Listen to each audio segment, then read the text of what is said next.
Joe Gauci, welcome to the podcast. Thanks for coming on. Thanks for having me, mate. So, for those that don't know Joe, currently Adelaide United goalkeeper and about to head away with the Aussie squad to Qatar. Is that for the Qatar. Asian Cup? Yeah. So, first appearance with the Aussie team was Ecuador this year? Was that? You've been in the squad in the past as well? Yeah, a little bit. Yeah. My first proper experience was I went in as a train on for 2 days. It would have been March 2022, so last year. And then I got called back into the squad in the same international window 12 months later. Yeah, cool. And then that's when I made my first cap. So, and that was that Melbourne or Sydney? That was in Melbourne. Yeah. Actually at the same stadium I made my Adelaide debut at. Sick. So my parents came. Yeah. Girlfriend came. So it was 2 years and 2 weeks from when I made my professional debut to my Socceroos debut, which is pretty fast when I say it out loud like that. Not that you really sort of think about it, but all happened really, really fast. And then I went to China in June with them again. And then in last month we had a game in Melbourne and then a game in Kuwait. So they're World Cup qualifiers. What would be in the top, in the Aussie squad? What's kind of the average sort of age? Because you're like myself, only 23. Yeah. Is there only a handful of guys that age in the squad, or is it a pretty young? It varies really. There's a few older boys for sure, but this period now is a bit of a transition period. We've got some more of the senior players like Matty Ryan, who's the number one keeper and captain. He's 31. He's been in the national team for I think probably 10 years now, a long, long time, and playing for a long, long time. And then you've got sort of younger ones like myself, Connor Metcalf, Nathaniel Atkinson, all these younger boys, Marco Tillo, all these younger lads that have just sort of breaking in now and getting lots of minutes for the national team. So it's definitely a transition period. And then you've seen the likes of Massimo Luongo recently just retired. Aaron Moy has been out of the picture for a little while now, but they're sort of getting phased out and more younger players are coming through. Yeah. So it's definitely a transition period for the national team, which is exciting. Yeah. So and then for yourself, obviously, it's pretty hard not to be thinking going, all right, Matt Ryan, 31. He probably looks like he's got a few years still left there as well, I'm assuming. And then he's top Nick as well. He really looks after his body. What club he's playing for at the moment? He's playing for AZ Alkmaar in Netherlands. Okay, cool. And he's in top Nick. Really looks after his body. Takes a lot of pride in that. Really what he eats, his training, which is great for me. I get to see it firsthand. And you can kind of just gobble it up and So do you find you go in and as much as you're like, hey, I'm now top 3 keepers in the country.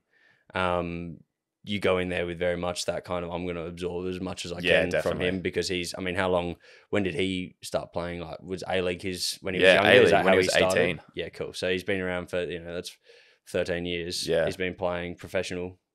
It's a long time. Yeah, no, I'd definitely just go and, it's hard. At the start, when I first went in March, it was my first proper camp. It was just, oh my God, I'm here. Let's just soak it up. And then in the second game I played, and that was just a blur. Amazing. It was just amazing. Yeah. It was what an experience. We lost, but every time I think of that night, I do not once look at it negatively because we lost. I mean, we played Ecuador, who are a top team. But then since then in other camps, since I've gone in, it's like, oh my God, it's still have that feeling. But at the same time, it's like, no, I'm here for a reason. I've been selected for a reason. I'm not here just to learn and develop. Yes, that's part of it, but I'm here because I deserve to be.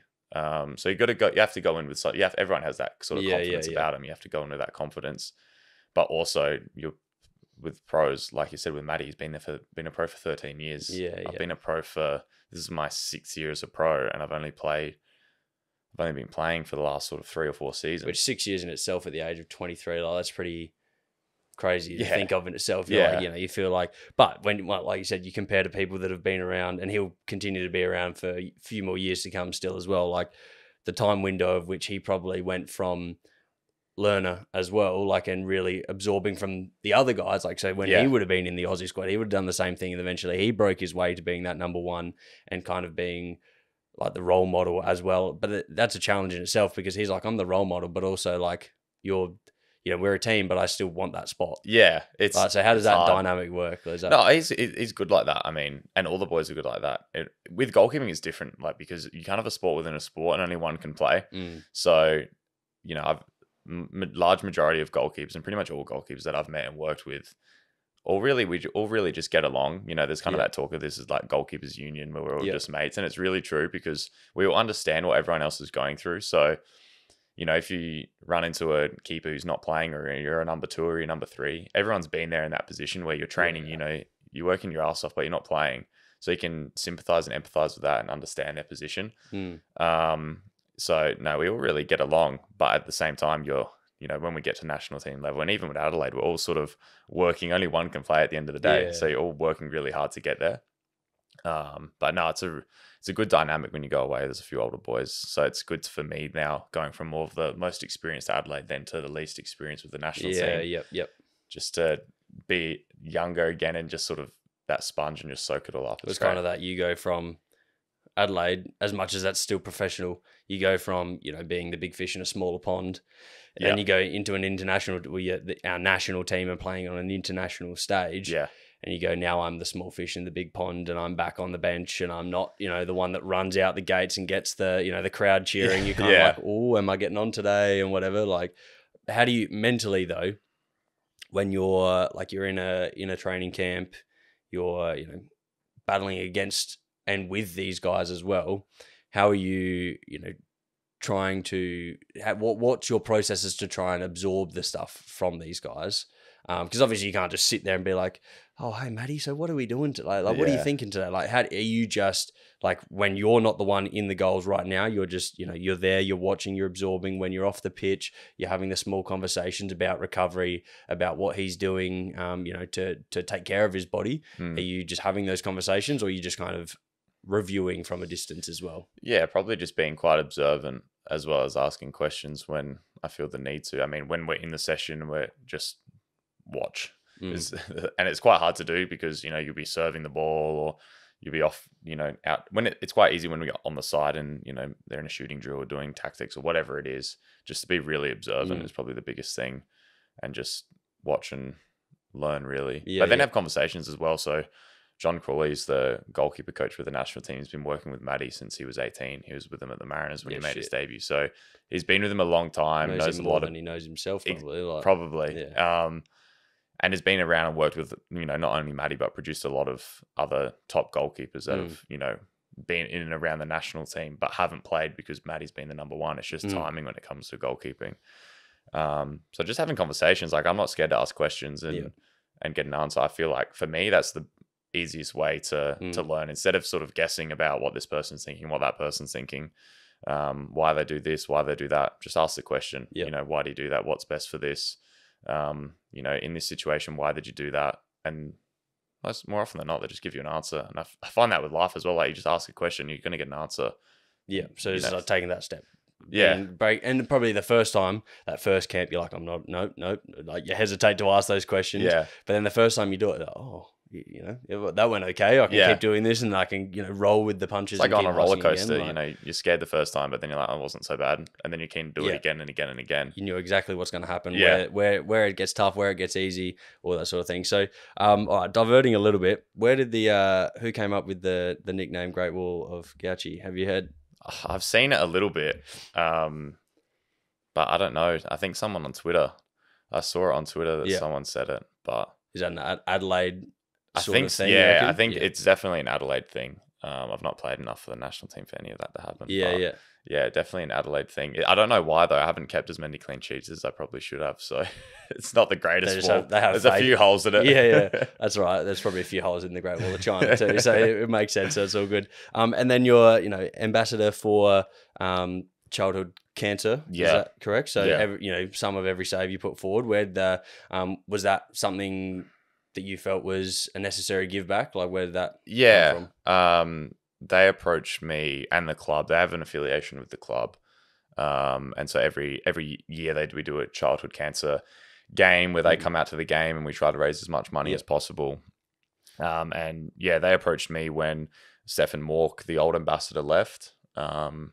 And I thought it would be a good opportunity to be able to give back. I'm very fortunate with the position that I'm in, to have sort of a bit of a profile and be able to, you know, give back to, you know, kids and families that are, you know, going through a really tough time. Definitely. And I guess just seeing a bit firsthand through a close family member with cancer, and the effects that can have not only on the person themselves, but also the family as well. Yeah, exactly. Was really sort of scary and a real eye opener. And so I can't imagine what families are going through with their kids. Yeah. With, parents and siblings, grandparents dealing with young children going through, cancer and cancer treatment. So yeah, to be able to go into the wards and things like that is, it's nice to be able to put a smile on kids' faces, and that are going through a tough time. And the donations and the saves, it's just $10 for every save, $20 for every point,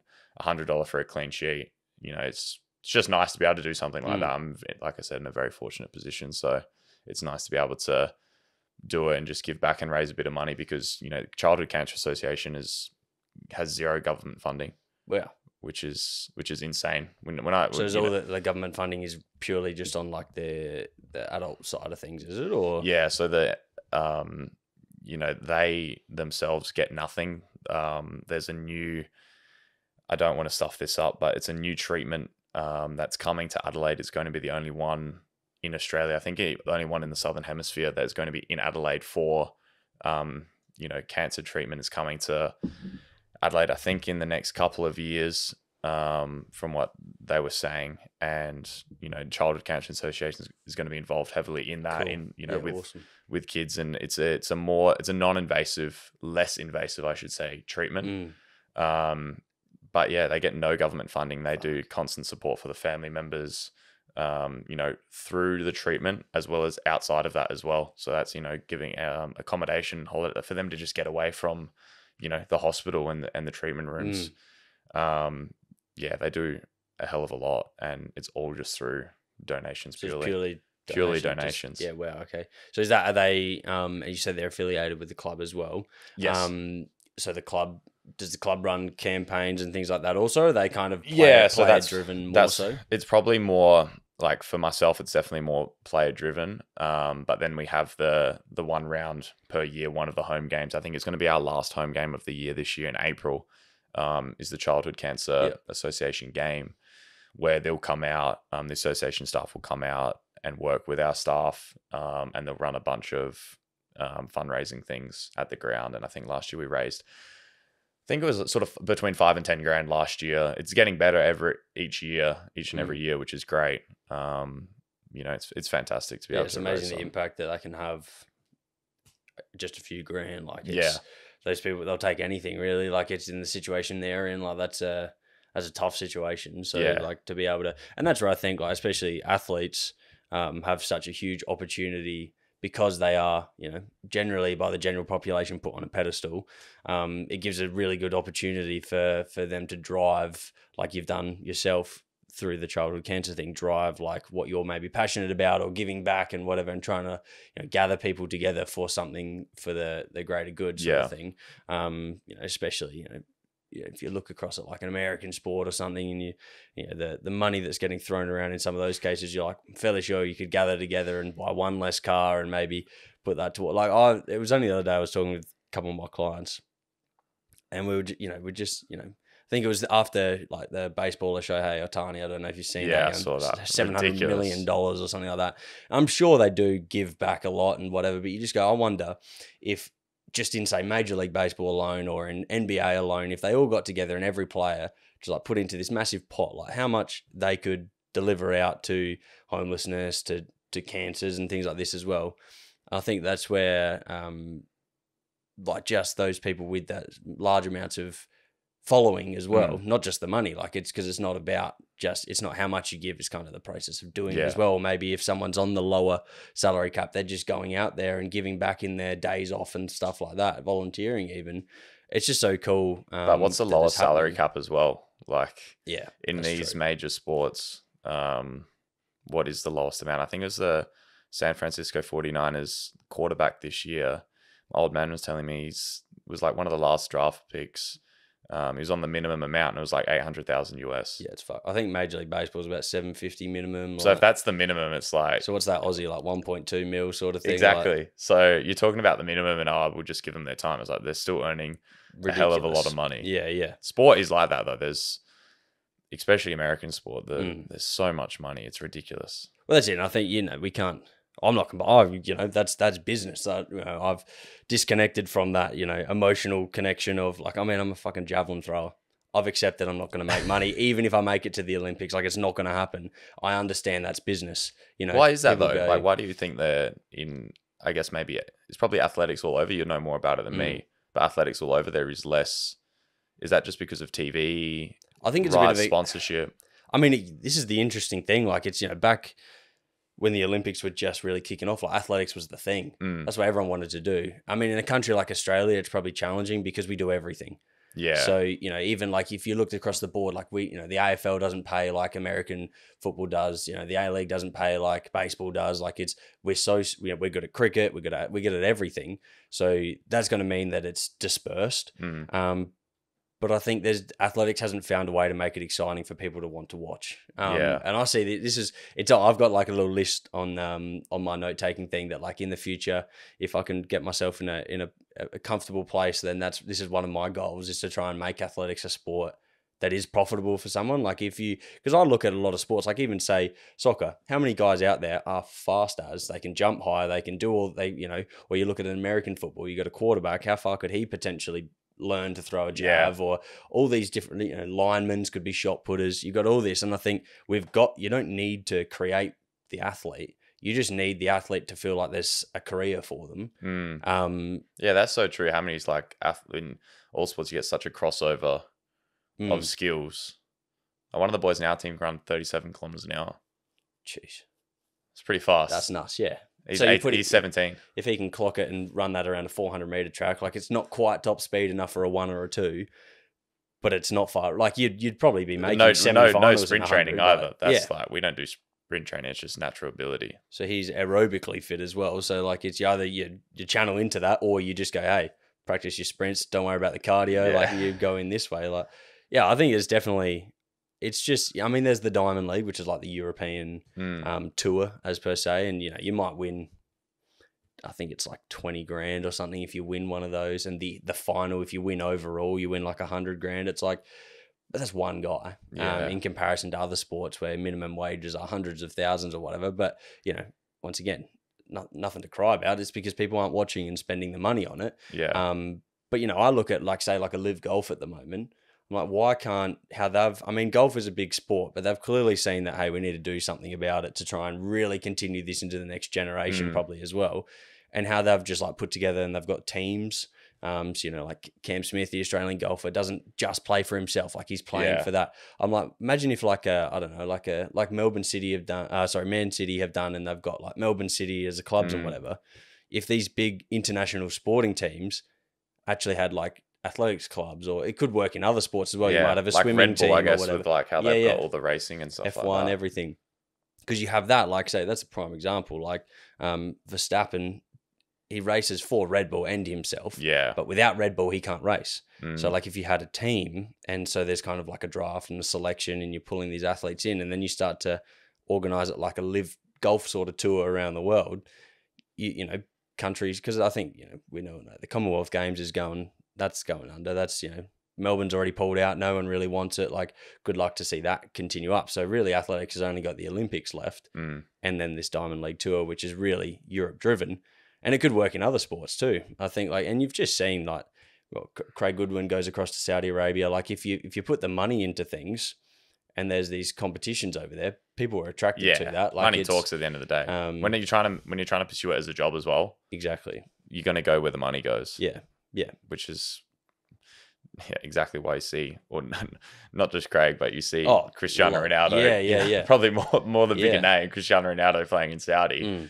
It's because the money's there. Or you see like a Messi go to, where is he, at Miami or something, because they just MLS gave everything they could to him to try and grow the American League. Yeah. Like, especially them, they're at the end of their career, so their loyalty side of things and the pathways they need to take, they're like, I just see dollar signs now. I don't really care. But because they haven't made enough already in Europe. It's ridiculous. What is it? I reckon I saw somewhere like Ronaldo is making like 80 grand. An hour doesn't sound like enough. Like I feel like it was more. But like I don't know. I remember when he did sign and all the figures came out. It was just it's crazy. It's too much. It's too much money.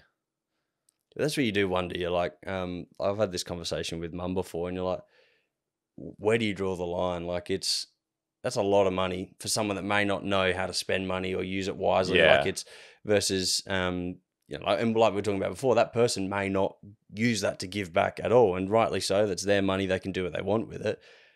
But it's just interesting that's. Yeah, I think there's a discussion that like something that I think about and discussed with athletes, and you see it probably more so, I think, in the AFL, that you get a lot of young, because the minimum in the AFL is more than the A-League. You see young guys that get drafted straight out of school and they start earning really good money, they're probably earning about 100 grand. So you're earning six figures at 18. It's like, versus everyone else that's going to uni or apprenticeship, but it's like, how do you deal with that money? Like, how do you manage that? You need a financial advisor and things like that. So it's about trying to be smart. So you see the like players in Europe and things like that that are earning way more. It's like, well, how do you? Well, who's the young lad Adelaide United player that's signed with Nesta? Bayern? Is he? Yeah. That's a lot for a young guy to wrap their head around as well. Like, yeah, exactly. Because I don't know exactly what he signed for, but it was much more than minimum A-League wage. Like it's I don't know. I don't know the figures on the wage, but still it'd be more. And it's like, well, how do you go about being smart with that? Because you could just waste it all. And then you come to the end of your career. It's the thing, your career's so short. You got maybe 10, 15 years at best. And it's like, if you that's saying you're not getting injured. Exactly. You're on top of your form the whole time. Like you're not getting dropped. Because then obviously teams start to like hesitate on paying you and all those sort of things. Yeah. Like, and that's what I think. And that's interesting then, obviously. That's maybe where the Americans can claim their system works a bit better, because it's kind of generally you go to college, then you play top sport. But even then, like I say, like they go to college, but do they really go to college? Not really. They pass, but I feel like their focus, if you're there for football, it's football. If you're there for basketball, it's basketball, and the education side of things on the side. It's like teaching someone, and both going to school here in Adelaide, like it's the Australian. You don't teach financial literacy really on how to spend your money, maybe investing your money and all those sort of things. So these guys, like you said, athletes come in, the first paycheck, even if it is just 100,000, they're like, bang, new car. Yeah. Or they say, I can get a house now straight away, and that's them. And then the next season they get dropped. They're like, oh, no, I don't have any money to pay the mortgage on the house I just bought. Like it's, do clubs help you? Do you have people within the club that do that at all? No. So through the PFA, which is our like player association, which is separate from the clubs and the league and things like that, I think they do offer that sort of financial advice, but you have to sort of seek it yourself. Yeah, okay. But yeah, I mean, about school, you don't get taught any of that stuff, which is ridiculous. I've just gone through setting up my first mortgage, and like I was so confused. I've never been more confused in my life, asking a billion questions.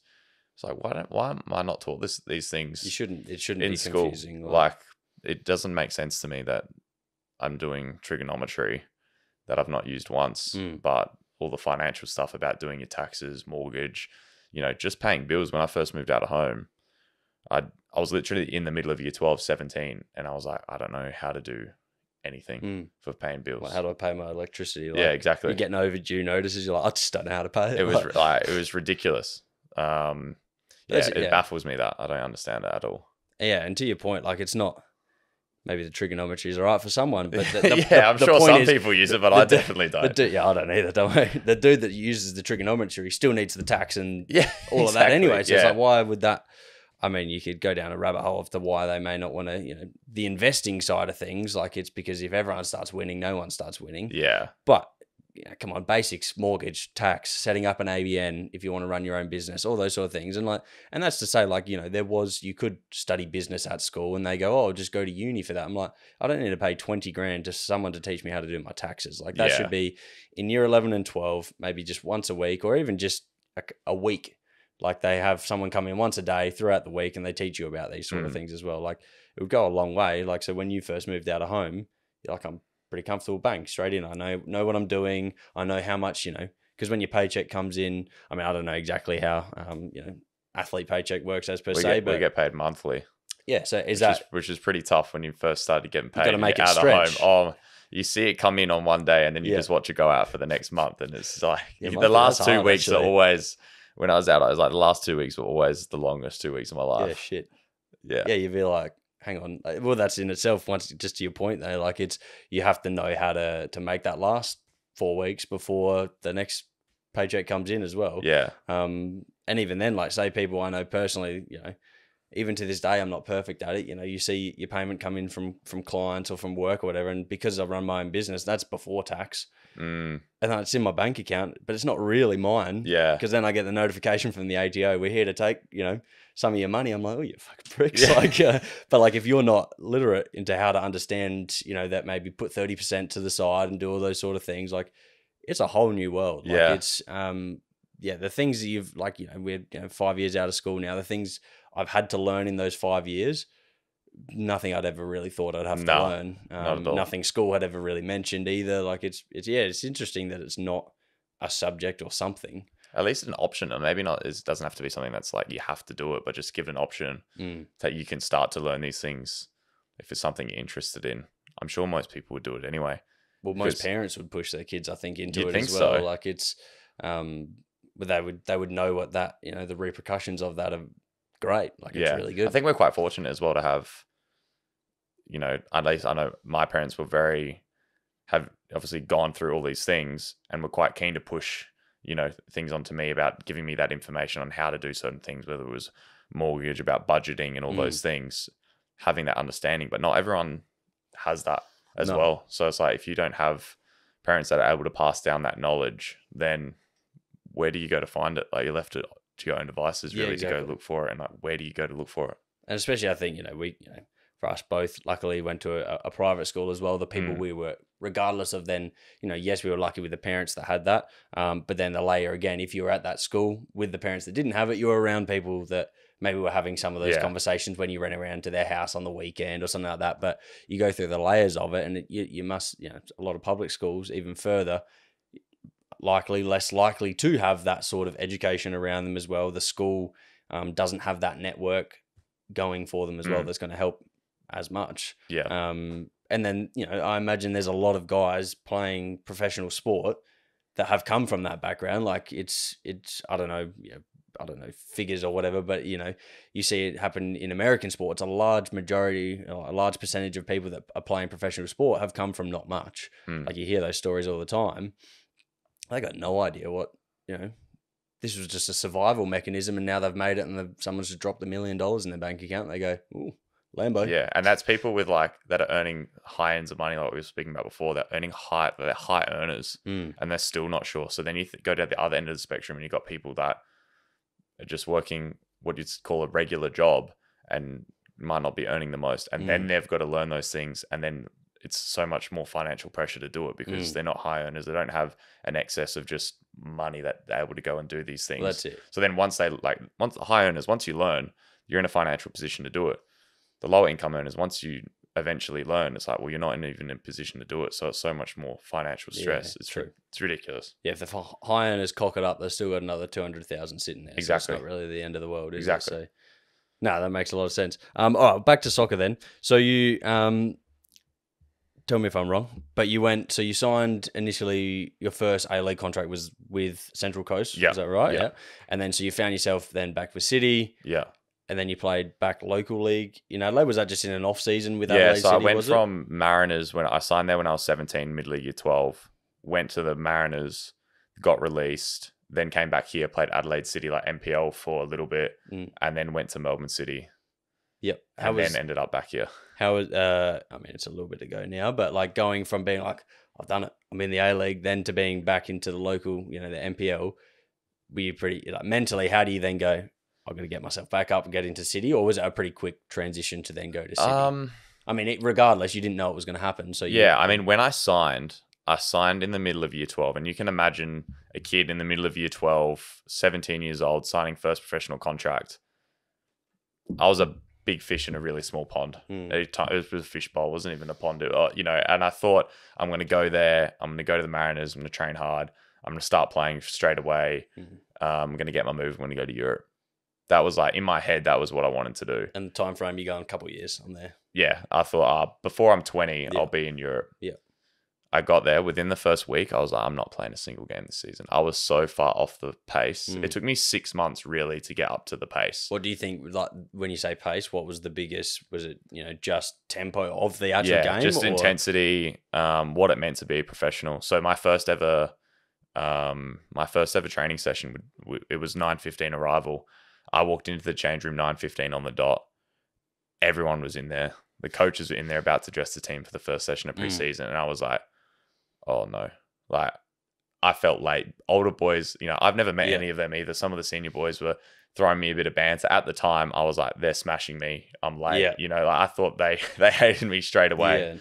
But from then on in, I was never late again. Yeah. Like, I was always there an hour and a half early. And still to this day, I hate being late. I'm always extremely early from that first experience. So it's just things like that, learning how to be a professional, what it meant to train 5-6 days a week, then how do I then recover from that as well? For the first 6-8, probably the whole year, I was tired. I was just so tired. I went from training locally, you probably train 3 days a week in a game, but they're nowhere near the same intensity as what it was there. So it's just about learning all that and the pace of just getting up to the standard was probably the biggest thing as well. I was like, I'm miles off it. Well, that's it. You're now, it's not just intensity increase for the same amount of sessions. It's intensity increase for twice the amount of sessions, pretty much. Like exactly.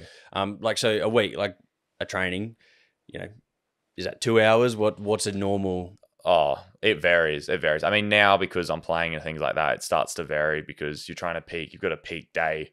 You're trying to peak for the game. You want to be fresh and all those sorts of things. So yesterday was our work day. Today's a day off. We play on Saturday. Today being Wednesday. So yeah, yesterday was like 2 hours on pitch. Yep. Tomorrow, 2 days before the game, will probably be an hour to 90 minutes. And then day before the game is probably 45, short, sharp. Yep. And then you play. So is it all pitch in season, or are you doing some strength and conditioning sort of stuff as well? For me as a keeper, because I don't run. Yeah, I like to do more of the gym work. Yeah. Only in preseason I have to run. Yeah. But yeah, no, I do more of the gym stuff. So yeah, the boys always smash me because I'm in there so much, but I really enjoy it. I like to see the benefits of it. So probably during the week, it's probably 2 power sessions, and then a lower body strength session. Yeah. It also depends on the week. Sometimes we have 3 days between games, 4 days between games. Yes, there's no time. So there's no real time. You kind of I'll probably tick a box of a little bit of upper body and a little bit of power. And then you're just trying to prepare for the game. It's more just a mental feel good sort of thing. Like, you don't want to go a whole day with doing nothing because that's a challenge in itself. I know personally, like say if it's the day before Jav or something like that, doing nothing, you're like, am I going to feel worse? But I don't want to overdo it. You're probably similar by the sounds of it from what you're saying. Like if I'm in the gym, I'm thrashing myself. So like, it's hard to then be like, how do you like monitor that? Is that, what do you have some rules you go by? If I know it's 3 days, I only do one gym session in between, or if it's, it's really just a feel like getting, just by doing it really. So I have a really good relationship with our strength and conditioning coach. So we always sort of have a discussion after the game or on our rest day, getting into the start of the week, we'll have a discussion about, okay, this is how many sessions we've got. Where's our day off? Do we have a day off? What does the week look like for me? So on a typical week, we'll have 2 sessions, day off in the middle, 2 sessions, and then play. Yep. It's perfect because first day back, you can get an upper body and a really heavy power. Mm-hmm. The second day will be a heavy strength session, lower body. And then 2 days before the game, lighter power, a little bit of upper body. And then day before the game's nothing and then play. So that's pretty typical. So that's on top of pitch training. That's on top of pitch, yeah. So the pitch I don't have as much control of that. That's more about, whatever the coaches put forward. But yeah, then so for like a 3-day lead in to a game, there's no day off. I'll typically just do one and it'll be sort of a hybrid of power with upper body as well. But it's just getting a feel too. And there's some weeks where the boys, when I'm about to go away, the boys come into quite a heavy period where we play Saturday, then they play Thursday, then they play Monday. Shit. So it's a pretty heavy period. So then in that sort of, especially the outfield boys, you're not touching the gym. No. Because they do, you've got boys doing sort of 12, 13 Ks in the midfield.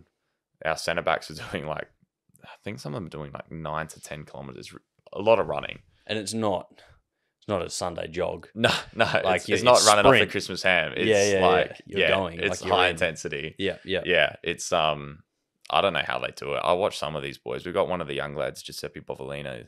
He's just come in and he plays right back and he just runs up and down and up and down and up and down. I get tired just watching him. I don't know how he does it. It's insane, the amount of running. And then, they've got to back it up a couple of days later. So, you're not touching away that week. So what do you notice you got like the Whoop band on and things like that? Is that a club thing? Do most guys do that, or is that a personal? It's a personal thing. Yeah, I got into it like August 2022. So I've been wearing it a little while now. But yeah, I've managed to get a few of the other boys onto it in the team. They just asked questions and they started wearing it and they're like, yeah, I love it. So what initiated that? I always have like a two-sided opinion to Whoop bands and things like that. Like it's I saw one of your posts on them ages ago. I remember seeing it. I was like, oh, that's a cool. That's like I can see both sides of the coin. Yeah.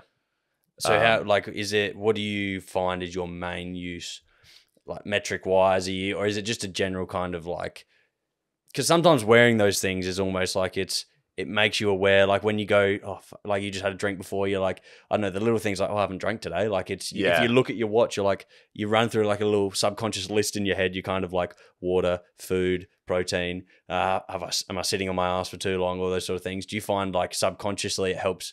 That's a massive impact, or are you really analytical with it? I'm someone that's I love routine. I love things being in order. So like the way you just thought about like food, water, like I think like that. That's just how I operate. In a very relaxed way though, not in like I have to eat at the same time. I have to eat the same foods at the same time. You know, I have to drink every 15 minutes or whatever. If I'm sitting down too long, I have to stand up. And I had an Apple Watch. I hated that thing because I'd come home from a hard session. I'd sit on my ass playing PlayStation for a couple of hours. And it'd tell me to keep standing up. Well, I'm not standing up. I'm tired. If you were me right now, you'd fucking sit down too, right? So I hated that thing. But yeah, when I first got Whoop, I was like trying to sleep more. Yeah. I was I was just looking at my recovery. I had a day of a game. My recovery was like 50% or something. I was like, I'm not recovered for the game. You know, how am I? And I went and played the game. Played great. And then that in my head, like light bulb went off. I was like, okay, so that doesn't really matter. Now there's a feature on Whoop that came in a little while. You can hide all your metrics. Yeah. So I have all my recovery and everything hidden. I can't see any of it.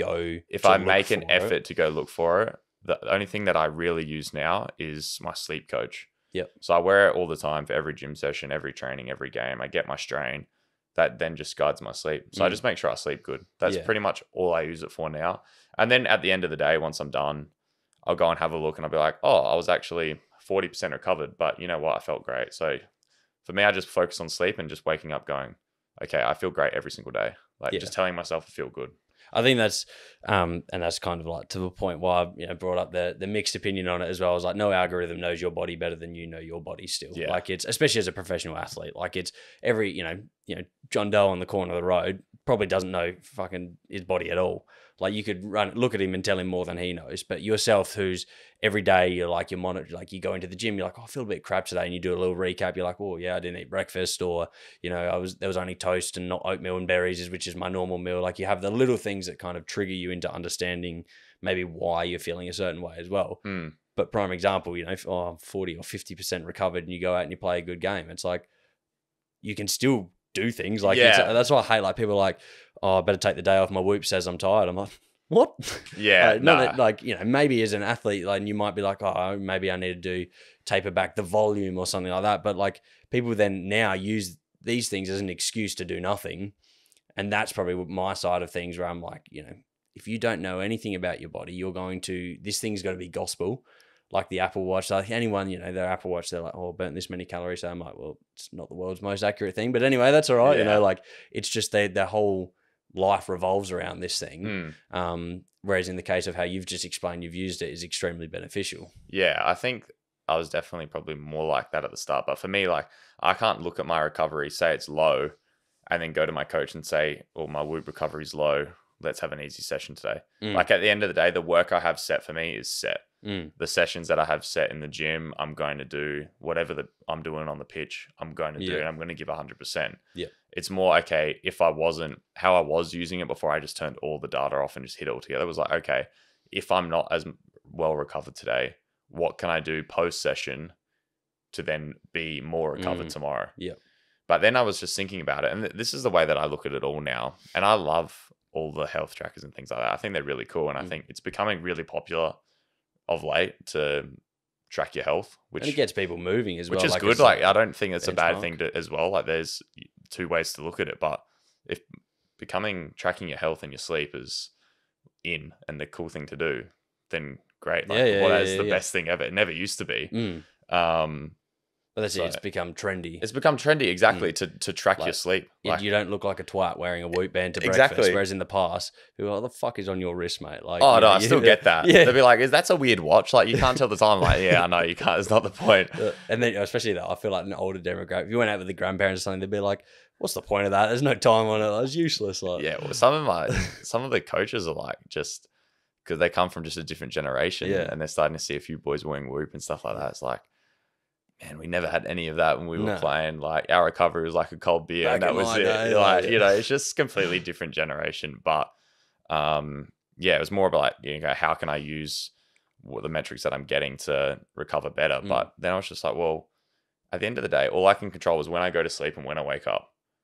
I can't control my HRV. I can't control my respiratory rate. I can do things that can then maybe improve that. Have a nice nighttime routine and things like that. But once I'm asleep, I'm asleep. Like, I can't touch it. How I wake up and what it tells me is what it tells me. But as long as I'm getting, 8 to 9 hours of good rest, I'm going to be sweet. Yeah, that's it. And I think it's, like I said, someone that's in tune with their body. You've probably already done a lot of the analytics yourself throughout the day anyway. Like, if you go to a training session, regardless of whether you look at this and you go, I feel pretty flat today, you're probably going to know why. You'll be like, oh, actually, I woke up 2 times last night. Dog next door was barking or something. It probably has something to do with it. It was like yesterday, day after Christmas, I'm in the gym. I felt so lethargic. It was like, well, I had probably the world's biggest lunch. I ate a bunch of dessert. It's not really the most high quality. I was then so full, I didn't eat dinner. And then I just woke up and had breakfast. So actually, I'm probably not the most I'm definitely not the most. I had a really restless night's sleep as well. So it's not the best preparation. No. But it's then like, okay, well, that's when I'm like, discipline beats motivation. Like, if I'm just going to get the session done, I'm going to give it and then, you know what it's like when you're in the gym? You start off a bit flat. You're in there for 20 minutes. All of a sudden, bang, you're awake. Yeah. And you feel unbelievable. And you're like, thank God I didn't not do it. Yeah, exactly. You're like, your body just knows. Like, it's kind of, especially someone that's an enjoyable part of your day as well. Like, so it's whether that's the physical side of things that switched on, or whether mentally your body's, oh, thank God you actually let me, exercise again. And now you feel so much better for it. But once again, like you said, you may not be a strict person of routine, but it showed, how powerful a routine is. It doesn't have to be down to the minute, but throwing your routine off through Christmas Day, like, obviously it's that time of year you do that. It's it's different. But if you're doing that mid-season every week sort of thing, you can see why then that impacts recovery, your ability to train and go to the next level and all those sort of things as well, which, regardless of whether someone wants to do it or not, is probably a big indicator of whether someone can go to a higher level. And that's not to say, I'm sure if you broke down some of the world's best players, there'd be some interesting, like, terrible diets, routines and whatever. But a lot of those guys were born freaks sort of thing. Like, I see it firsthand. Some boys, man, like, I could never do it. I like having, like I said, have all my things in order, have all my ducks in a row. But some boys just so laid back, just, do this, do that, not really fast with what they eat, when they eat, how they sleep, when they sleep. I'm like, just scratching my head. I don't know how the hell you do this. I cannot do it. No. But I want, are those guys that are pushing into national teams and things like that as well? Or are you think they're pretty mentally content with the level they're at also? Like, I don't know. I mean, everyone's ambitious. No one really just plays the sport not to be ambitious, I don't think. Like, no. With javelin, you're not doing it just to be average. No. Average at it. Like, you're going to... boring then. Yeah, exactly. Like, you're going to do it and you're going to try and push yourself to the highest level. So everyone does that, but some people, they go about it like maybe you and I wouldn't be very disciplined and, ask questions, try to find out what's the, best way to train, best way to recover, what's best to eat, when's best to eat, all those sorts of things, that little 1%ers that make a big difference. Yeah. But other people can be ambitious, but just not be asking the right questions. True. Yeah. Yeah, it's interesting. But back to you, like the health thing, I don't want to sound like I'm bashing the whoop bands. Like that was, I mean, like so saying some people do, and I can understand that. Like it's not for everyone. I completely understand. No, that. I was saying like it's your point was perfect though of that now that health is a trend. Let's actually ride the wave a little bit as well and take advantage of that, because like you do have it, the rise of the Fitbit probably started that, and people going, oh, how many steps have I done today? And it's like steps aren't going to change your life, but it's the fact that you're now deliberately moving, and same with the Apple Watch. And as much as the calories on it are not, accurate, they're inaccurately accurate. So the level of inaccuracy stays the same. So, that they can use that, and the Whoop band, like they're conscious at least of. It makes people accountable, I think, at the end of the day. Yeah. Where you go, okay, well, I had a bad night's sleep, or I didn't get as many steps in today. Like, I'll make sure tomorrow I do that. I sleep better. I move more. Like, it just makes people accountable, which is... And it's pretty relatively cheap in comparison to some of the other things out there as well. Like, what's Whoop, like $40 a month or something? Maybe not even. Like, I bought a whole year in advance, like a whole year, and was like, I'm going to wear it for a year and see if I like it. And then I literally just renewed for another year. I'm like, I'm in love with it. But it's relative compared to if someone's, especially if you've got the background into some form of knowledge of exercise in the past, like you go out there rather than say paying hundreds of dollars for coaches and things like that to have around you, that is enough to push you to get there every day and be consistent. Then it's well, how many subscriptions would you pay for like Netflix, Stan, Apple TV, all these things? You pay nearly $100 a month. You don't blink an eye at them either. Like you're like, it's worth it. It's worth it. It's worth it. I watch this show, I watch that show. It's similar sort of investment in terms of price, and the benefit that I think you get from it so much better for your health, isn't it? It just depends what sort of person you are and what things like work for you, I guess. Yeah, no, exactly. 100% agree with that. And regards to your 23, it's quite young still, but obviously you were in front of some like the media and things like that from a younger age. Anyone in a similar sort of position? How did you attack that? Did you have people helping you attack that? And what like kind of advice do you find? What really helped media? You? Yeah, to deal with the media. Like I'm sure, like you're not getting slammed by them. You've not done anything too controversial, but they like to poke buttons still. So how'd you deal with that? Everyone, they're always looking for a headline. I mean, it's their job at the end of the day. But no, I try to stay away from controversy as much as I can. Try to stay very politically correct and things like that. But no, I think just I did my first radio interview when I was 16 when I was playing NPL here. So I was exposed to it at quite a young age. And then when I didn't then go back in front of the media, it would have been like through the Mariners, Adelaide City, Melbourne City. I didn't do any of it because I wasn't playing. Yeah. It wasn't until then I'd started playing at Adelaide that I got my first taste, I guess, of that side. And no, I didn't really have anyone guiding through it. I guess the social media team, or the media team, I should say, at the club would sort of prep me on the questions that they might ask and maybe ways that I can navigate those questions. And I've just always naturally really enjoyed doing the media side. Not all players do. Most players that I speak to really hate it, but I quite enjoy it. I think it's a good opportunity just to try and articulate yourself in a good way. I find it a bit of a challenge as well sometimes. It's learning another skill, isn't it? That as an athlete, you're not practicing that every day, but it's an opportunity that you never know when you'll use that in the future. Then again, and in media generally, the questions that they ask are pretty much the same from game to game, week to week. You might get a few that vary, but generally they're the same. So you end up sort of answering them all the same way. So I don't really like that. I like questions that make you think and are kind of outside the box, and you get to see a bit of the athlete's personality. That's why when an athlete comes out and says something, maybe a bit controversial, and they're like, oh wow, he's got a personality. It's like, well, no, it's just because the questions that you ask are they're the same every week, that people can just roll over the same sort of stereotypical answers. So they always push it back to, team played well. They're like, oh, Joe, you made some cracking saves. Overall, the team played really well. Luckily the defenders didn't let too much through to really affect me. You divert it to being about, not just about yourself. Like that's a very typical sort of athlete team sport answer. Yeah, 100%. I mean, no one, you do get some players that'll be quite happy to take the spotlight themselves, but in the position that I'm in, there's 10 other players on the field, and then there's me. You know, I'm not the goal scorer. I'm the goal stopper, hopefully. So you're the Great Wall, you know. So hopefully, like the players in front of me, hopefully I do nothing. That's what I say, and I'll say that openly in the media. Is like I hope I go out there and I don't have a shot to save because that means I'm been yelling my head off to the people in front of me, and we've worked together as a defensive unit to keep the other team out. That's great. I can stand there, look pretty, get a couple of nice photos, hopefully. Great, that's it. I don't get social dirty. Media team do your exactly. job. So, yeah, but with the media, it's just something I've naturally always enjoyed. And as I've got older... It's a maturity thing as well, though. Like, it's not... I mean, I know, to your point of the odd guy that likes to stand up, I did play well today sort of thing. Like, it's... you've always... I mean, I know... I think from, like you said, playing with you even when we were 12, 13, whatever it was. Like a while ago now. Yeah, but you always know, and like we've, randomly touched base, seen each other around the place. Like you can tell when someone's mature and when they're not.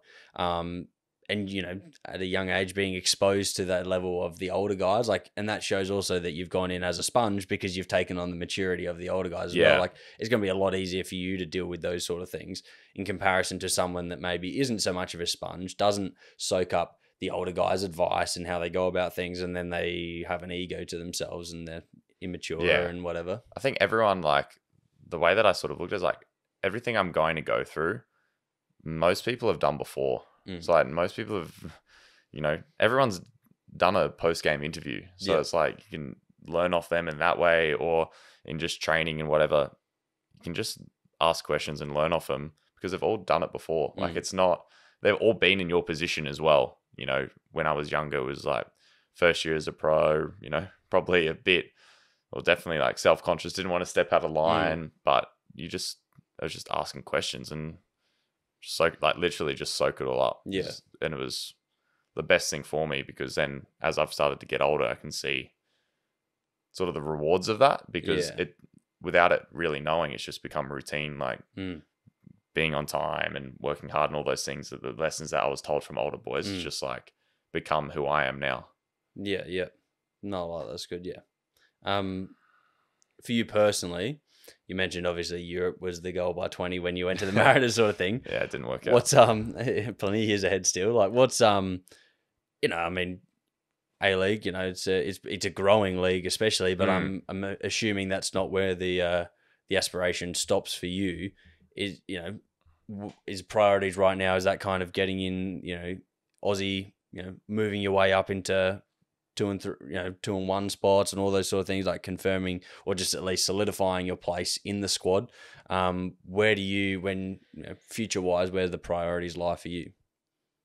I'm really quite relaxed on it now. Like I said, when I was younger, I was very going to do this by this age, this by this age, and I'll be here by then. But now I learned very quickly that's not how football works. It's all about timing, the right doors opening at the right time. So the way I kind of look at it now is just like, number one is just work really hard and work as hard as I can. And then my second one, it sounds so cliche, but it's just enjoy it. Like I'm in a position where I get to play sport for a living. I'm going to do that for maybe the next, hopefully, if I look after my body, I could do it into my 40s as a goalkeeper. Yeah. That would be the dream. But really, I've got 2 years left of my contract after this. After that, nothing is guaranteed. Yeah. And even that's not guaranteed. You cop an injury, next thing you know, you can't play football. Quickly, we had a more senior player. One day he broke his leg last year in a game. He was off contract. He didn't sign a contract. Now he doesn't have a club. And, it's more difficult for him now to find one. Yeah.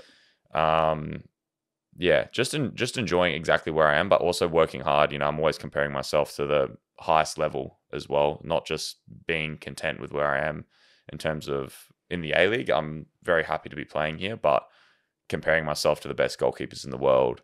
What are they doing? How are they training?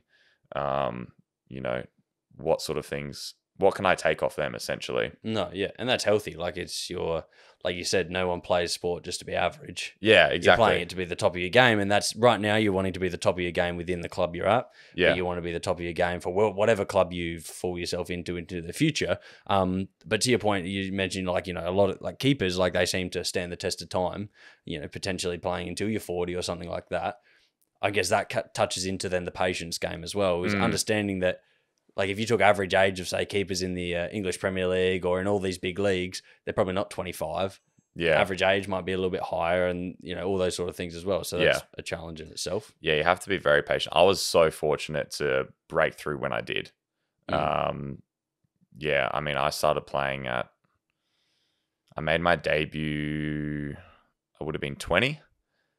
It's so young for a keeper. Yeah, it's so young. We were very fortunate, myself and James, who's number 2. He was number 1 in front of me at the time. That Adelaide just didn't have a number 1 goalkeeper. It was during COVID. Money was short. Okay, we'll get some young boys in and we'll just back them in. Yeah. And I mean, I'd think they'd probably say now that it's paid off because, definitely. I've been able to play consistently and go into the national team and things like that. And also, I think Adelaide as a club has sort of paved the way for other clubs as well because you're starting to see a lot more young keepers come through because they can just, from the business side, they can just save money. And they get them ahead of the game. If you've got a number 1 keeper, then you're in 3 years or 5 years or whatever, that keeper's been playing, and training with you. Now they're 25 and they're ready to go, sort of thing. Yeah, exactly. So, but patience is a big thing. I had 3 clubs in 3 years, professional clubs, 3 professional clubs in 3 years. I joined Adelaide. I did my hamstring first week of preseason. I then started the first year as number 3. Yeah.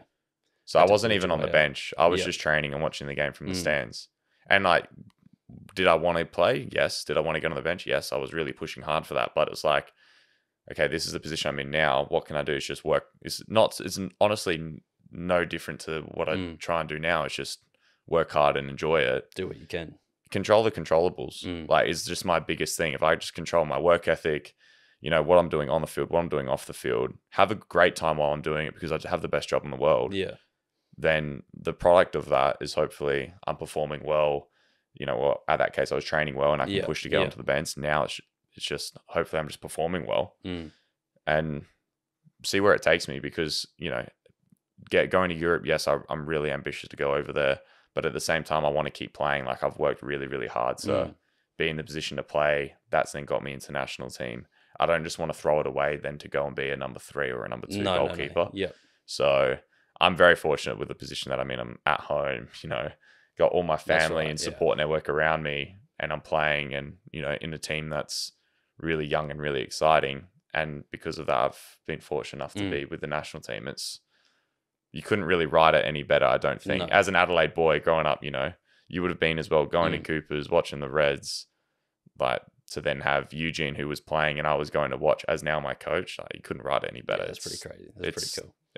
I love it. It's the best job in the world. Yeah, so then obviously you mentioned being home though, but for a period of time there you weren't home. Yeah. How was that? That would have been, and so you were 17 when you went to the Mariners for the first time. Were you school-wise, were you doing school abroad and living, so interstate, away from family, away from friends? That's a bit to take in. It was really, it was an eye-opening experience probably. I mean, I was in the middle of year 12. Sacred Heart, the school I went to, were great. I mean, they take a lot of pride in their 100% states completion. So they were going to make it happen. They did everything they could to make sure I got my SACE. Yeah. And there was no way that I wasn't going to. So, I mean, in the space of maybe a month, 6 weeks, I finished, I think, how many subjects do you do? 4 or 5 subjects you do in year 12? Yeah, 4 in research project, maybe. Yeah. So I'd finished research project. I finished another 2. I then had to do 1 English assignment and my web design. Okay. Yeah. I did them remotely. It was the hardest thing in the world because I'd come home from training absolutely wrecked. And then, okay, I've got to write this essay. And it was just, my quality plummeted, but I ended up getting it. So yeah, that was school that I dealt with. I got the certificate at the end of the day, which was all that my parents and that I were really focused about. But yeah, moving out of home, it was, definitely. We talked about like the bills and all that. Budgeting was probably the biggest thing. But did you move in with others? Were you in a group I did. So I was at the start. They had us in a little club apartment that I was living in with a few boys that were on trial. One of them signed, Matthew Miller, and then we moved in together.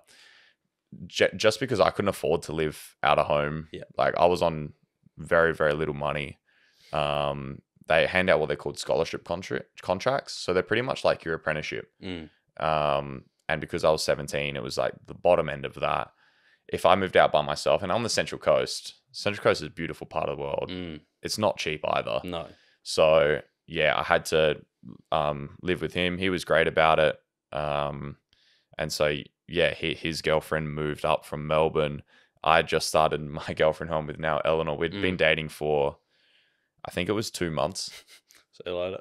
Literally. I'm off to the other side of the country. Yeah. So yeah, we did long distance through that period, and then through when I was in Melbourne as well.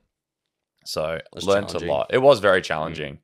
And credit to her really, because I don't know how many girls would stay with their boyfriend when, like, it's in year 12. You don't know how serious or how far it was going to go. You're not been together for 10 years and then you find yourself in that position. And, you know, I was going to chase my dream and I was going to go regardless. And I don't know how many, you know, girls would have stuck with, you know, stuck with me, and she did. And well, she backed you, like she backed, you know, what you wanted and what you were going after. Yeah. And that, you know, I think that's, you know, whether you felt it or not, you probably, you know, to have someone that you've been with for 2 months kind of be like, it'll work out. Like, you know, like it's, you kind of like, oh, it's a pretty good feeling. Like, yeah. And she bloody made it work too. Like, she was working at Foodland, doing year 12. Every break would come and visit. Wow.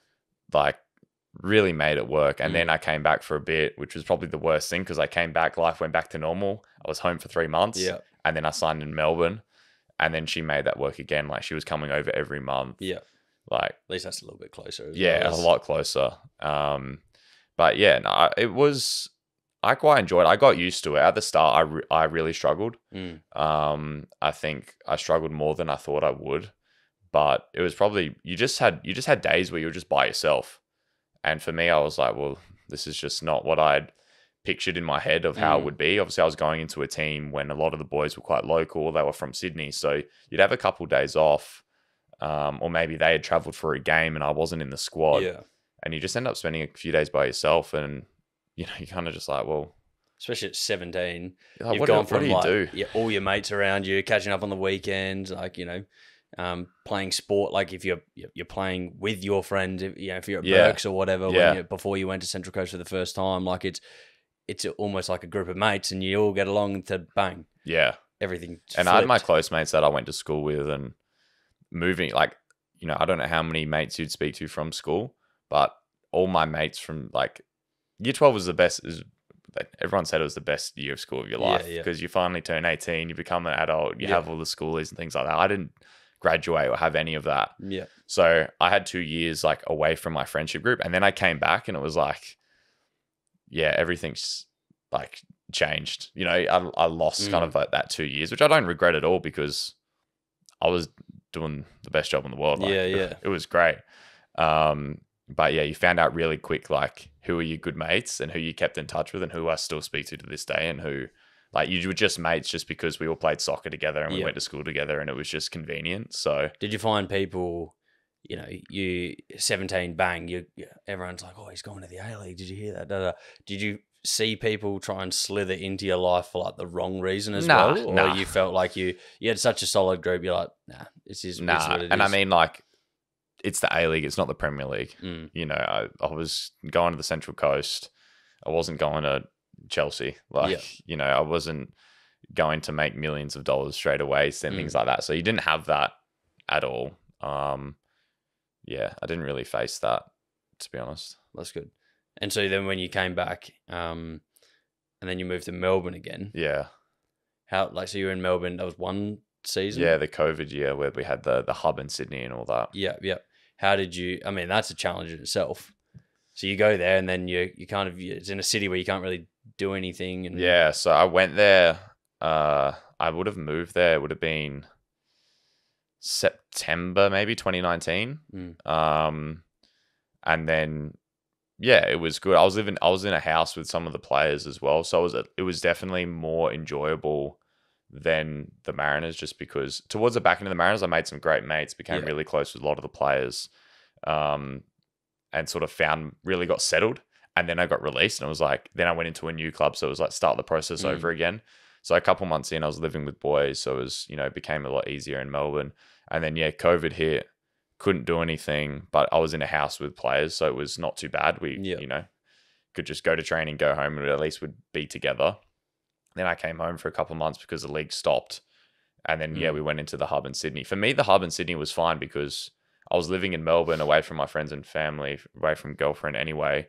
So going to the hub, it was just the same thing. Yeah, okay. But for other boys, leaving their families behind in a time where their families were in Melbourne. So their families couldn't go anywhere. That was whole lockdown, nothing. Yeah, exactly. Yeah. And then we were in the Hunter Valley. Mm. We were actually really fortunate because other teams like Adelaide, when they did the hub, they were just in a hotel, couldn't go out. We were on the Hunter Valley on a golf course. Like, nice. It was not. It was really nice. It was enjoyable. Not too bad. So it was 6 weeks or 8 weeks of that. Yeah, was pretty enjoyable.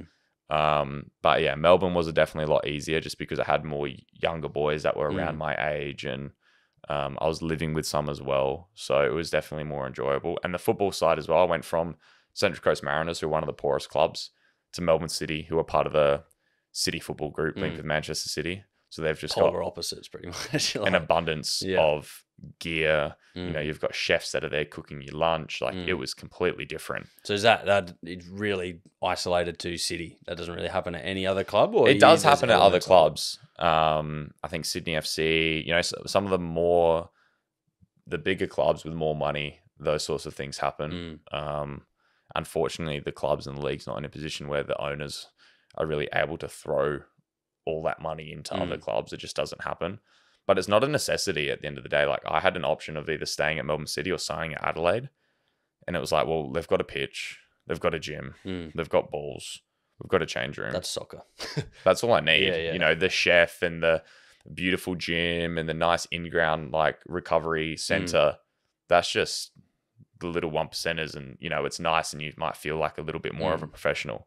But as long as I generally find those, like I noticed, like you go to the for a while there, you're putting up like you're at Plunge. I still go there pretty much every day. Yeah. A lot of those things are accessible. They're just not at that place. Of which, exactly. Big whoopty, like drive 15 minutes. It's Adelaide. You get there in no time. Yeah, and you live local, even better. Yeah, and what I found is that a lot of the boys, the younger players that had been there for a little while, and all those things had just become normal to them. So after for the first probably couple of months, I was using the hot and cold baths in the ground, like, the pools that we had every single day. And it was great. I was like, this is amazing. How good are these? And then the novelty wears off, and I can't really be bothered today. Yeah. You're doing it because it was cool and flashy. And I was like, how good is this? But then it was like, well, these are just normal. They're here every day. Yeah. I don't really, it's I not don't cool really anymore. Exactly. Yeah. So yeah, wasn't a necessity, and I mean, it didn't. Yeah, if it was, I would have stayed there. Would never have come back. No, and that's it. Like it's and down to food and all those sort of things. Like it's big whoopty, but now you found is that outweighing being around family and your girlfriend? Like, no, that's not going to outweigh. And that the opportunity to week. play. That was the biggest reason why I moved back. Is like I said, Adelaide didn't have a number one keeper. So City was just still on as like a third keeper. Yeah, I was going to be number 3 or maybe even number 4 at that stage. I wasn't entirely sure because I ended up signing another keeper. Wow. So it just shows you timing is so important. Could have been completely then where you are now, being in the Aussie squad, what would have happened if you went to City and you hadn't played and hadn't proved yourself? Like it's sliding doors moments. Yeah. It's just ridiculous. Like I think that's a skill in itself, knowing when to say yes and no more than anything. Like it's not necessarily hunting down those opportunities. It's just knowing when they do come through, being able to quickly assess them and say yes or no. Did your City, because City and Adelaide, were they pretty much coming through at the same time? So I was the end of that COVID year. I'd come back home. I was doing my quarantine and things, and it was just kind of, okay, what's next? I was off contract, so it was just waiting. They offered me another scholarship deal, Melbourne City. Adelaide offered me a scholarship deal, and I was just weighing up the pros and cons of both.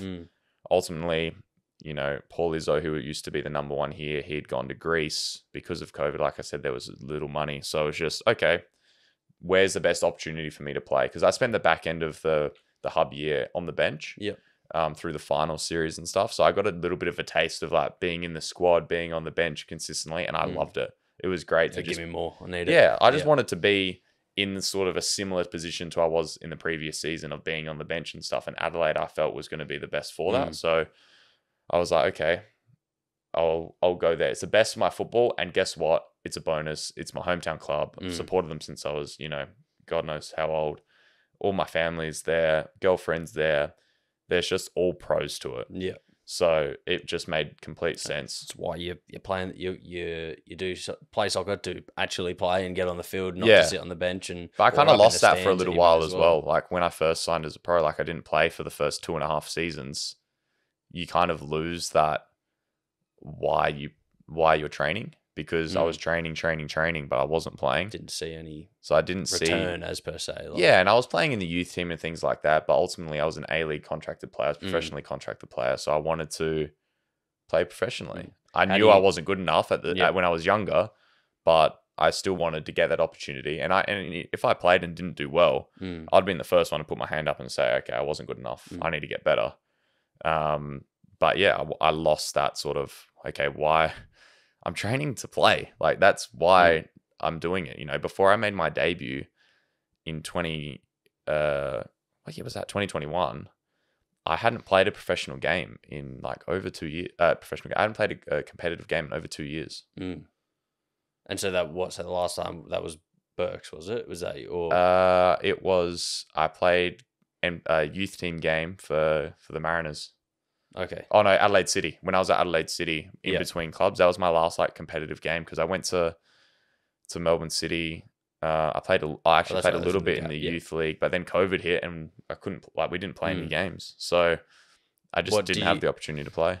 Mentally, like how are you navigating that then? Are you like, by the sounds of it, it's not, you're not going to go to the other guys on the field or whatever, and you're leaning on family shoulder to try, because that's, I know, personally, it's not a direct correlation, but training 6-7 times a week and still kind of being like, well, it's a few years later and nothing has happened, like I haven't made it yet or whatever.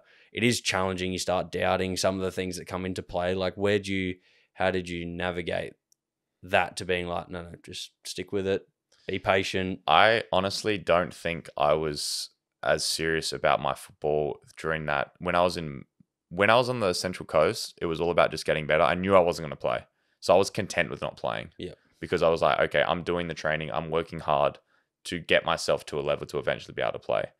At Melbourne City, a very similar situation. I knew I wasn't going to play, and I probably wasn't as switched on as I am now. I didn't take myself as seriously as I do now. I just take my career as seriously. I was just content. I was happy. I was living with mates and just training and just happy just to be, probably just accept mediocrity and just be mediocre. Yeah.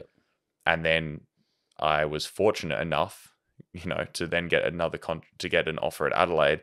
And that's when I think the sort of light bulb went off, probably not fully until I started playing. I played 10 games and then I ruptured my rec fem in the warm up. Yeah. So I tore my rec fem, which is the tendon in your quad, off the bone.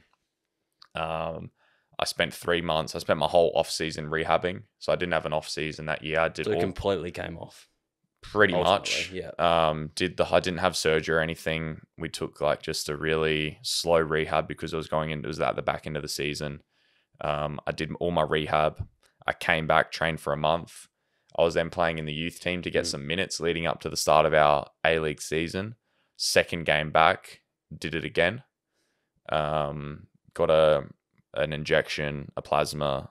I think it's called a PRP, plasma-rich platelet injection. Yeah. Did another 8 weeks of rehab and then came back. And during that period is when I properly switched to, okay, like I need to be serious about my career and my body and how I'm looking after my body and all those things. Because prior to that, I think I was just very content of just doing the bare minimum. And I was, and saying that, I was still working hard and was still putting in 100%, but I wasn't going above and beyond. No. And yeah, it was through injury that like really opened my eyes to, okay, wow. Because I was coming off contract at the end of this season. I signed Adelaide for 1 year. I'd just started playing. Yeah. We were negotiating the extension of my contract. Myself and my agent, we accepted terms the night before I ruptured my quad. Yeah, that's not good. So bad timing, we accepted terms, and then I ruptured my quad. So the club could have easily turned around and said, no, we're not going to give you the extension. But it just opened my eyes to how close I was to being off contract with no right leg to kick the ball, because I could not walk. And you might find yourself back in that third or fourth position again. I could have found myself back in NPL very, very easily. Yeah. And so that was probably when, I was like, okay, I need to really look after my body. I need to make sure I'm, doing more off the field, before training, after training, to look after myself. That's when then I started playing, and that's when I slowly just started going down the rabbit hole of health and well-being, woo, ice bath, sauna. Like that's when it just, and I love that now. I love that stuff. Now that's just me. I'm now 13 months without a drink of alcohol. Like it's probably changed my life getting injured, which is pretty crazy. Wake up call though, isn't it? Like, how many times does that happen? 100%. The biggest wake up call. But often I feel like that's the case. You have some and how often does a negative turn into a bigger positive? That's the person you are, because it doesn't for a lot of people. It depends on the person that the negative happens to. Like a lot of people let that think, oh, that's it, I'm done. Yeah. But you went, hang on, I've got work to do now. I've got things I need to change. Like that's your approach to it as well. And that's powerful. It shows that that's that next level sort of mindset that you have to carry with you. Especially as you're now, pushing into the even bigger squads with the Aussie team and all that. Like you can't have. I don't think I'd be there though. Sorry to cut you off. I don't think I'd be there though without that injury, because I did my hamstring in that preseason before, but it was 8 weeks. I was back, but then I still hadn't played at that point, so I was in that same mind frame of just training, get better, wait for my opportunity. I was number 3. Then I played and got a taste of, okay, this is what I'm training for. This is this feeling, the adrenaline. I still get it now, and like thinking about it, I can't help but smile. That's what the 12-year-old Joe wanted. Exactly. Sort of thing. Like when you were out there watching the field, you're like, that is the feel. Yeah. Like that running out there and crowd cheering, or yelling abuse from behind you. You're like, whatever it is, it's addictive. That feeling is dopamine addictive. Rush. And I finally got that, and then it got taken away from me in literally, I was warming up to play the game. Blink of an eye, done. And like I was, obviously as you would be, very emotional. And then I worked my ass off for 3 months, didn't have an off season, could have gone on holiday. No, I'm going to make sure my body's right because I want to come back and play the next year, and then to do it again. So then after that, it was like I had 6-month period, and I spent 5 months of that period injured. Yeah. Unable to train. So it was like, okay, I need to do something here. And then, if it wasn't for that, it then just changed my whole outlook on how I go about things, how hard I'm actually working. Can I, I'm saying I work hard, but what am I actually doing? A lot of self-reflection. Those, coaches of the higher level look for, and they see the scouts and whatever, like, they see, they're not just watching you in the game. They're like, what does Joe do in the warm up for the game? Like, is he just twaddle out and you're a little bit late? Like that, they pick up on those things as well, because they know that that's a part of the person they want in the Aussie team. I don't want someone that just doesn't, the old Joe. Yeah. They don't, him that's kind of like, mediocre is good. Like, they don't want mediocre. They're looking for the next guy to replace Matty Ryan, and that's not mediocre. Yeah. And so that, that shift is, like you said, it wouldn't be in the position you're at now without that shift happening and the injury and all those sort of things. But, kudos to yourself, because like I said, that's a crossroad that you can choose to throw the towel in, or, dig in and see the opportunity to take that as another chance to level up for yourself as well, which is pretty cool. So that's good. We'll start easing things off, but what, prepping for a game, do you have anything you do specifically, mentally, physically? No, it sort of varies depending on what the time of the game. More often than not, we play, it's 7:15 here, or 7:45 when we play in, Sydney or Melbourne. But no, generally just pretty relaxed in the morning. I like when I play at home, I love washing my car in the morning. Everyone I say this, like, that's so strange. But there's something about first thing I get out, get the sun in my eyes, you know, Yeah. all that Andrew Huberman Yeah, stuff. yeah. But I just get my body moving, Yeah. and I love looking after like my car and keeping it clean. There's just something about driving a clean car. You know, when you wash your car and it's looking sparkling clean, it feels brand new. There's something about just driving to the game. And I was speaking to someone about it, and they said, like, you know, it's kind of like, you know, that clear mind. And I was like, yeah, it's probably what it is. It's just I can just drive to the game. You know, we wear our suits and stuff that we get, our club suits, and you just go into the game, you just feel nice. So I like doing that first thing in the morning. Like arriving in style to the game. Yeah, I don't know. There's something about it that for me, Yeah. I wasn't thinking about it in this way when I started doing it. It was just, I train most mornings. Well, we train, pretty much every morning. And then the morning of the game is really relaxed. So I thought it was just a great time. I could have a bit of a sleep in. Yeah. And then just go and get something productive done in the morning. And then it turned into this thing where I just do it every home game now. I love it. There's a long, I know the other last Tuesday or whatever it was, I had like a Jav comp at like 7:30 at night. Oh, what the fuck do I? Luckily for me, like I'm still working, so I was up at 5 o'clock. Had like clients until like midday, and I'm like, I'm getting a bit tired now. It's like 7 hours to it. How do you like? All right, you wash your car, but you can't wash it for 12 hours. No, exactly. Like, how it's do like you? a That's a long 20-minute time. job. Balancing, doing something physical, relaxing the mind, because you don't want to feel sluggish. If you just sit on the couch and play PS5 all day, you'll feel like crap as well. To be fair, I will play PlayStation when we're at home. When we're in the hotel, I can get to that, but it's pretty regimented. But I'll probably just eat breakfast when I get back, play PlayStation for a couple of hours, because I find that I'm a massive nerd when it comes to that stuff. What are you playing at the moment? I played Warzone religiously since COVID. Understandable. It's like highly addictive. Religiously. I'll just play that until lunch, and then after lunch is when I start to dial it in. Really, I'll do some mobility stretching for like 15-30 minutes, whatever. I then have my the Normatec compressions. I'll jump in those on like a lower setting for about 25-30 minutes. I'll then jump into bed, sleep from anywhere from 30 minutes to an hour, and then when I wake up from that, I generally feel really refreshed and like ready to go.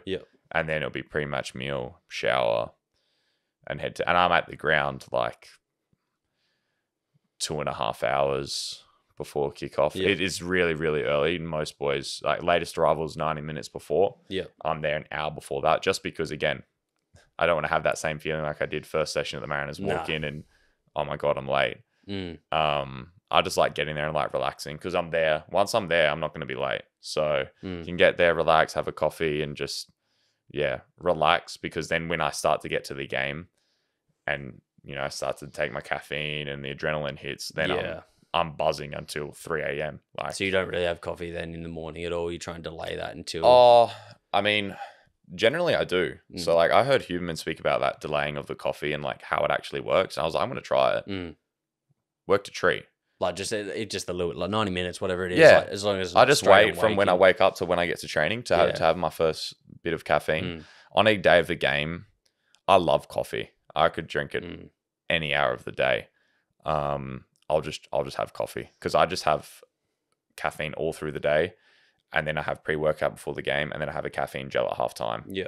So the amount of caffeine I'm having on a day of a game is ridiculous. I was going to say, how many milligrams you're smashing in there? Well, I think I figured it out. If coffee's like 80, I'm having about 4 coffees, and then pre-workout, which is 250, and then a gel, which is about 90 or 100 and something. So you're close to 600. Yeah. But it's interesting. It's a lot. But it's also, because I just finished studying nutrition as well. And it was anywhere from after I think it was 7 or 8 milligrams per kilo of body weight, there's no increase in like benefit to your training stimulus. I'm like, that's a fuck ton of caffeine. Yeah. I mean, I don't know how much you weigh or whatever. I'm like 86 or something. I'm thinking if I'd have even at the lower end of that, having like 6 milligrams per kilo, I'm going to be zooted. Like there's like the other night I mentioned, I was like, I had like the late comp, I had 200 milligrams of caffeine and some like alpha GPC, or these other like Huberman sort of focus or things. Because for Jav, like it's such a, you can't try too hard, but you got to try hard. Like you can't be jittery. Yeah. So you got to be really like focused, because it's so technical. You let that tip just wander a little bit, then it kind of just crushes the rest of the technique as well. Yeah. So that focus from those other nootropics and those sort of things. But I'm like, laying in bed, I was like laying there with my eyes wide open. I was like roll on one side, like. But back to your point of recovery then as well. Surely you don't sleep awfully well. Like you've got the high of the game, so you're fucking pinging off just the crowd, the noise, and all that. Plus you've got nearly 600 milligrams of caffeine through the veins. Like that's not going to be a great night's sleep. Yeah, it's terrible. And I mean, I have my last, dose of caffeine.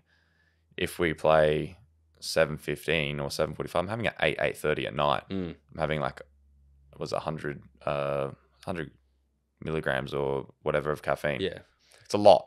But my sleep is terrible. It's funny. I've noticed. I've only started taking pre-workout before a game this year. I've noticed it actually. I'm very alert, but I'm also very calm. Yeah, which is kind of strange. But I think pre-workout's just got so many other things in it as well. Like, it's got beta-alanine in mine. I've got a little bit of creatine, and then a bunch of other stuff. Do you find beta-alanine annoying with the tingles though? I love it. Like, oh, I took beta-alanine just by itself, probably maybe at the start of the year, because I started reading about the benefits for training and things like that. And I took it just by itself, and it was a pretty like a scoop of just beta-alanine. First time, that's a lot. Oh my God, my lips and like my face and everything were tingling. Especially like crazy. You got gloves, you can't itch your fingers or anything like that. Yeah. They're all like going all tingly. Like. But I think there's so little in the pre-workout that you get it. I just get it a little bit on my chest and on my face, but I love that feeling. Kind of keeps you aware. Like it's like, oh, here we are. Like I love it. But no, my sleep after a game is terrible. I found though, when we lose, your adrenaline just disappears. So I hacked to sleeping well after a game. And you don't want that though. No. So like when we have a bad result, my adrenaline just goes after a loss. Yeah. And I feel a lot more tired, but then when I do try to sleep, you close your eyes and my mind will just start racing straight away.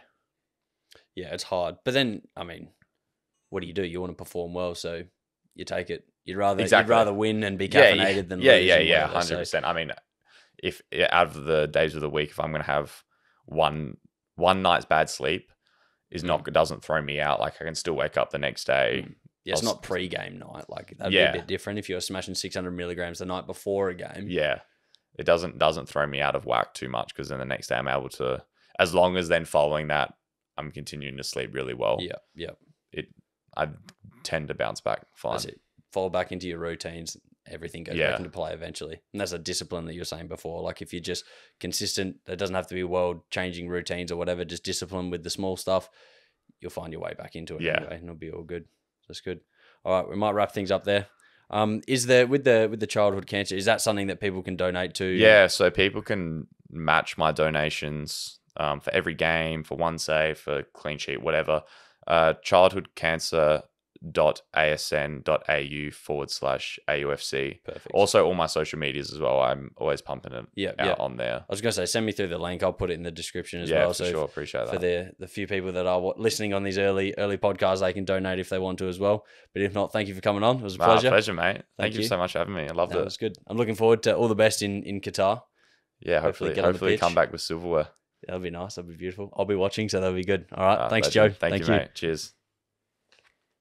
It's weird when you take these off. You feel like it's because there's that constant ring the whole time. Yeah. Which is not. It doesn't actually come up after. No, I was gonna